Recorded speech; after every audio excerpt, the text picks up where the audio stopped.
Haleluya, salam bahagia buat kita semua. Tuhan Yesus menginginkan sekali kita hidup dalam kebahagiaan. Dan kebahagiaan itu kita terima di dalam Yesus Kristus. Kesempatan ini saya ingin membahas tentang 5 elemen pengudusan. Pengudusan itu penting sekali karena Allah adalah kudus. Kita tahu juga malaikat di surga dalam kitab Yesaya menyatakan kudus, kudus, kuduslah Tuhan. Sebuah pengumuman surga tentang Tuhan itu siapa. Dia adalah kudus adanya.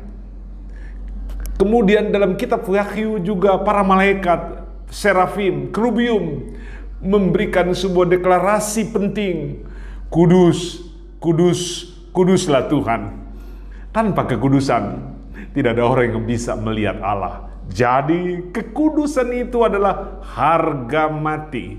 Semua hamba-hamba Tuhan, pekabar Injil, pelayan Tuhan, anak-anak Tuhan, jika ingin ketemu Tuhan, jika ingin masuk dalam kerajaan surga, ia harus hidup kudus. Dalam kesempatan ini 5 elemen pengudusan perlu sekali kita ketahui.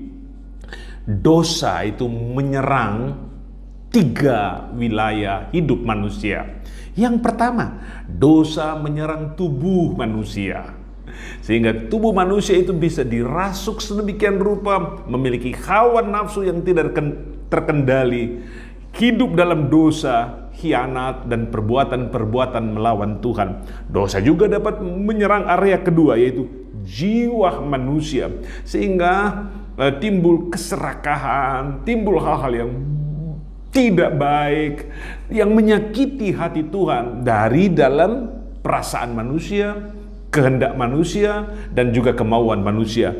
Ingat bahwa dosa juga dapat menyerang hati manusia, roh manusia, sehingga di situ berkumpul, bergejolak, rasa iri hati, dengki, kemunafikan, dan hal-hal yang tidak menyenangkan hati Tuhan. Maka 3 wilayah sentral dalam kehidupan manusia itu memerlukan pengudusan. Nah, dalam kesempatan ini ada 5 elemen pengudusan. Yang pertama, doa. Doa adalah komunikasi langsung dari manusia kepada Tuhan. Doa adalah jembatan untuk bisa memperoleh jawaban-jawaban Tuhan. Doa adalah sarana persekutuan yang nikmat, sarana intimasi dengan Tuhan. Sebuah hubungan level tinggi, level atas, karena bumi bisa mencapai surga dengan doa. Manusia dosa bisa mencapai Tuhan melalui doa. Doa di dalam Alkitab tertulis 1 Timotius 4 ayat 4. Karena semua yang diciptakan Allah itu baik, dan suatu pun tidak ada yang haram jika diterima dengan ucapan syukur. Sebab semuanya itu dikuduskan oleh firman Allah dan oleh doa. Apapun yang hendak kita makan, jenis hewan apapun juga, sayuran model apapun juga, kacang-kacangan, jenis-jenis makanan, apapun yang kita makan yang sudah diolah, buah-buahan dan lain sebagainya, itu semua dapat dikuduskan oleh doa, dibersihkan oleh doa, layak dikonsumsi setelah didoakan, dikuduskan agar steril, murni dan baik, sehingga layak kita konsumsi. Maka setiap kali mau makan kita berdoa, mengucap syukur supaya makanan itu dikuduskan. Namun saya juga bisa berkata, pakaian yang kita pakai perlu dikuduskan. Sebab ada sarana-sarana tertentu, ada pakaian misalkan batu dan lain sebagainya yang dipergunakan oleh iblis menjadi jimat dan lain-lain sebagainya. Maka apapun yang kita pakai, makan, minum, kita perlu doakan. supaya dikuduskan, agar pakaian yang kita pakai itu jadi berkat, supaya makanan yang kita konsumsi itu jadi berkat, jadi sehat untuk kita. Haleluya. Berdoalah untuk apa yang kita makan dan juga apa yang kita pakai. Mobil, sepeda motor, alat transportasi yang kita mau pakai perlu kita doakan supaya dikuduskan. Rumah, kebun, apapun yang kita punyai dan miliki, termasuk uang, kita perlu mendoakan supaya semua itu dikuduskan, agar supaya kita pakai itu kudus, kita pergunakan itu kudus. Puji Tuhan. Elemen kedua dari pengudusan, firman. Alkitab menulis dalam Yohanes 17 ayat 19, dan aku menguduskan diriku bagi mereka, supaya mereka dikuduskan dalam kebenaran. Dikuduskan dalam kebenaran. Kebenaran ini menunjuk kepada firman Tuhan. Firman Tuhan mempunyai daya cakup, daya bersih, daya kudus yang luar biasa. Kita yang baca firman dikuduskan oleh firman. Kita yang dengar firman, beritakan firman, renungkan firman, dikuduskan oleh firman. Asalkan itu diterima dengan iman, diterima dengan iman. Karena firman itu bagaikan air yang menguduskan. Firman itu bagaikan api yang menguduskan.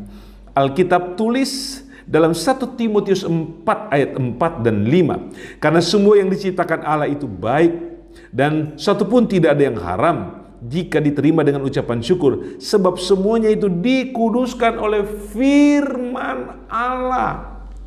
Termasuk yang kita makan, dikuduskan oleh firman Allah.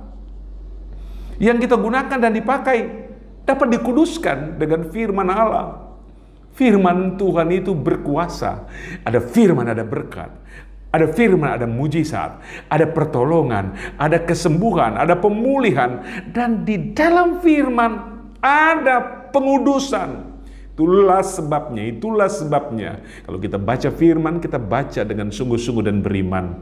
Kalau kita dengarkan firman, kita simak dengan baik, imani, dan kita akan lihat hasilnya. Kalau kita khotbah, renungkan firman, beritakan firman, yakinlah bahwa itu menguduskan diri kita sebagai pemberita dan menguduskan orang-orang lain yang mendengarkannya. Haleluya. Dari firman timbul iman. Haleluya. Firman Tuhan menguduskan kita semua. Hargai firman. Hargai firman Tuhan. Jangan sepelekan firman, karena akibatnya sangat tidak menguntungkan engkau. Tapi kalau engkau menghargai firman, maka engkau akan hidup. Puji Tuhan. Nomor yang ketiga, elemen yang ketiga, darah Yesus menguduskan. Puji Tuhan. Ibrani 9 ayat 13, sebab jika darah domba jantan dan darah lembu jantan dan percikan abu lembu muda menguduskan mereka yang najis sehingga mereka disucikan secara lahiriah. Ini tentang peristiwa di dalam Taurat, mulai dari Nabi Musa. Ketika orang berdosa, mereka harus mempersembahkan terkukur, merpati.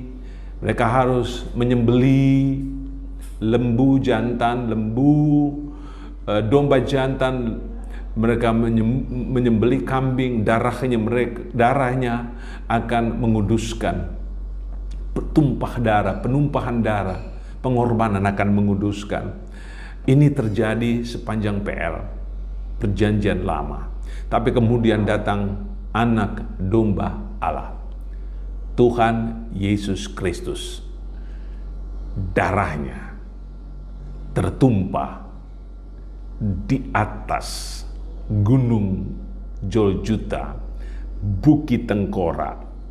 Ibrani 9 ayat 14. Betapa lebih darah Kristus yang oleh roh yang kekal telah mempersembahkan dirinya kepada Allah sebagai persembahan yang tak bercacat, akan menyucikan hati nurani kita dari perbuatan-perbuatan yang sia-sia, supaya kita dapat beribadah kepada Allah yang hidup.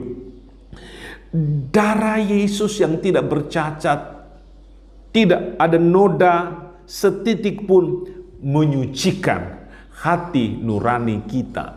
Bayangkan hati manusia itu penuh dengan rancangan-rancangan kejahatan, kotor dan najis, iri hati, dengki, dongkol, dan lain sebagainya. Tapi oleh darah Yesus itu disucikan. Oleh darah Yesus itu dibersihkan. Ibrani 13 ayat 12. Itulah juga sebabnya Yesus telah menderita di luar pintu gerbang untuk menguduskan umatnya dengan darahnya sendiri. Tak cuma secara pribadi, tapi umatnya secara gerejawi, umatnya secara kolektif dikuduskan oleh darahnya sendiri. Darah yang mahal, darah yang suci, itu dipersembahkan untuk umat manusia, supaya manusia itu dikuduskan, disucikan. 1 Yohanes 1 ayat 7. Tetapi jika kita hidup di dalam terang sama seperti Dia ada di dalam terang, maka kita beroleh persekutuan seorang dengan yang lain, dan darah Yesus anaknya itu menyucikan kita daripada segala dosa kita. Bukankah kita punya daftar dosa itu banyak berlapis-lapis? Kita punya dosa yang menggunung, makin lama makin tinggi. Semua yang menyakiti hati Tuhan kita pernah lakukan dan kita pernah buat. Tapi Tuhan Yesus mengabaikan semuanya itu. Dia memiliki proyek menyelamatkan umat manusia dengan membayar semuanya dengan darahnya yang tercurah untuk membasuh tubuh kita, menyucikan jiwa kita, dan mentahirkan semua dosa-dosa dalam hati kita, agar supaya kita menjadi kudus di hadapan Tuhan. Suatu perjuangan. Ia datang ke dalam dunia, melayani dan menderita, dipaku di kayu salib. Semua darahnya tercurah habis keluar, hanya untuk menyelamatkan kita manusia. Marilah kita menghargai pengorbanan Yesus, bahwasanya darah Yesus menyucikan kita. Elemen yang keempat, tubuh Tuhan. Tubuh Tuhan itu tanpa cacat, tanpa celah, bening, bersih. Ia tidak pernah tertarik dengan dosa, apalagi melakukannya. Tuhan Yesus memiliki tubuh yang putih, bersih, bening sekali. Kolose 1 ayat 21. Juga kamu yang dahulu hidup jauh dari Allah dan yang memusuhinya dalam hati dan pikiran seperti yang nyata dalam perbuatanmu yang jahat, sekarang diperdamaikannya di dalam tubuh jasmani Kristus oleh kematiannya, untuk menempatkan kamu kudus dan tak bercela dan bercacat di hadapannya.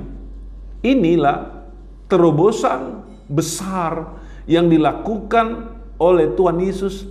Dia menembus bumi, mengambil tubuh seperti manusia, kemudian mengambil semua dosa manusia, ditimpakannya semua dosa manusia itu di tubuhnya yang tersiksa, di tubuhnya yang menderita, untuk menempatkan kita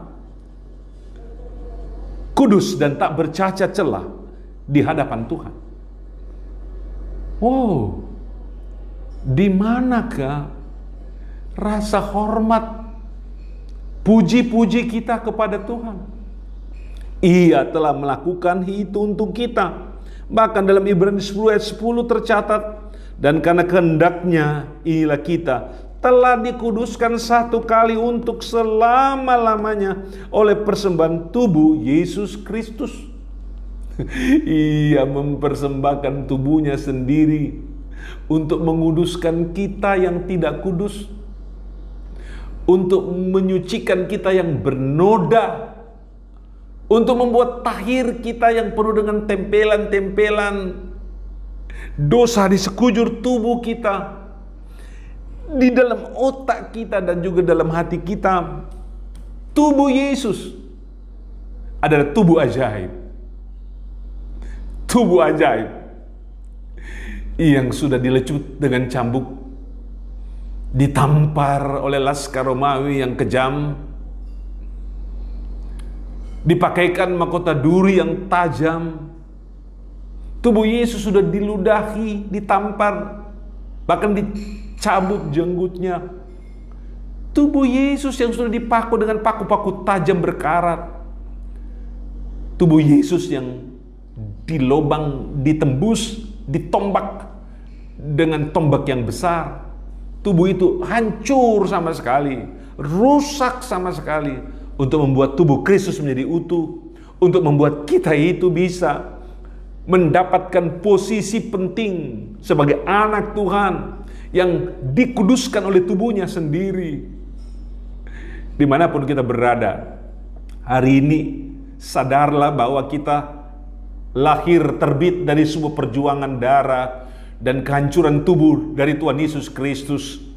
Kalau engkau digerakkan oleh Roh Kudus untuk menjadi pelayan Tuhan, jadilah pelayan Tuhan. Dan engkau harus setia iring Tuhan, setia melayani Tuhan, dan setia berkorban kepada Tuhan. Haleluya. Sekarang kita akan masuk pada elemen terakhir.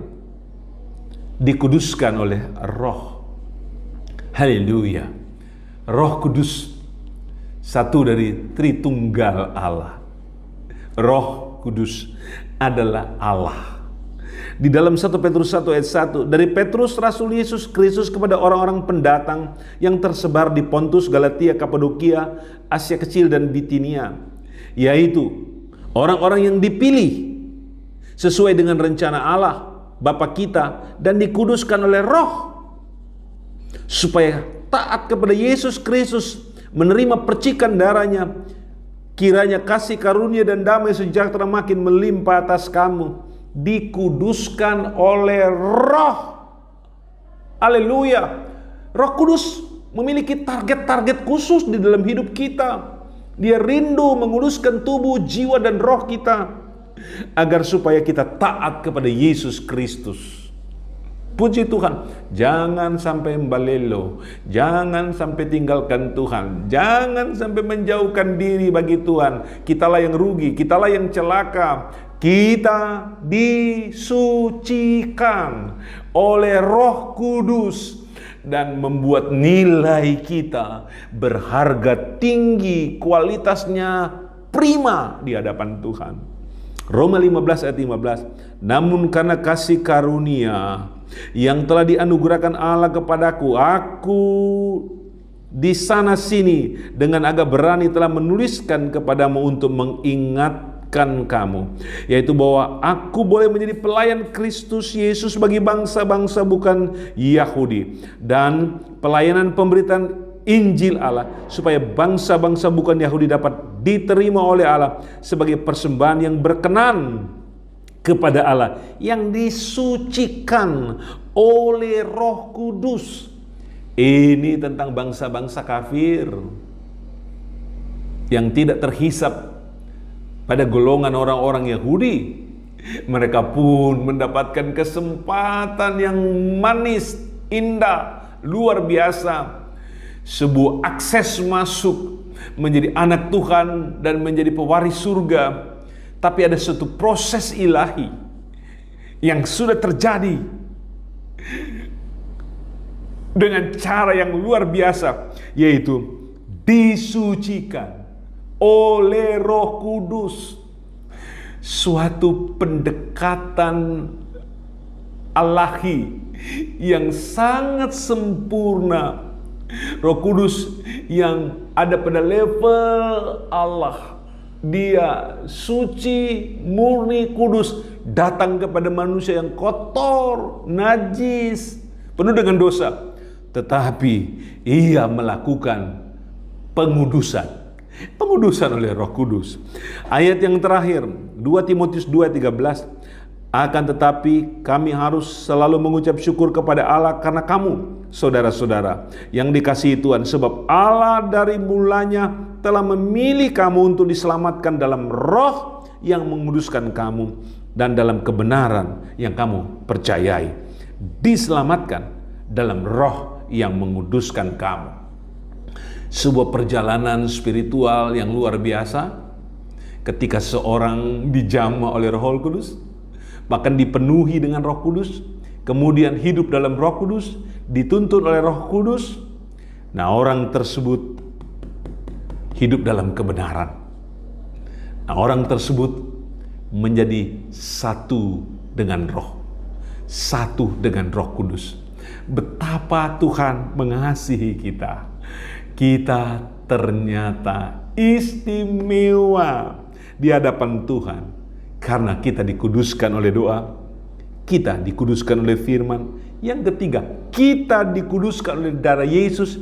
Yang keempat, kita dikuduskan oleh tubuh Yesus. Dan yang kelima, kita dikuduskan oleh Roh Kudus. Puji Tuhan, Tuhan Yesus memberkati kita dengan berkat-berkat yang makin lama makin istimewa dan sempurna. Tuhan Yesus memberkati. Amin. Ya api Pantekosta heranlah, ya api Pantekosta heranlah.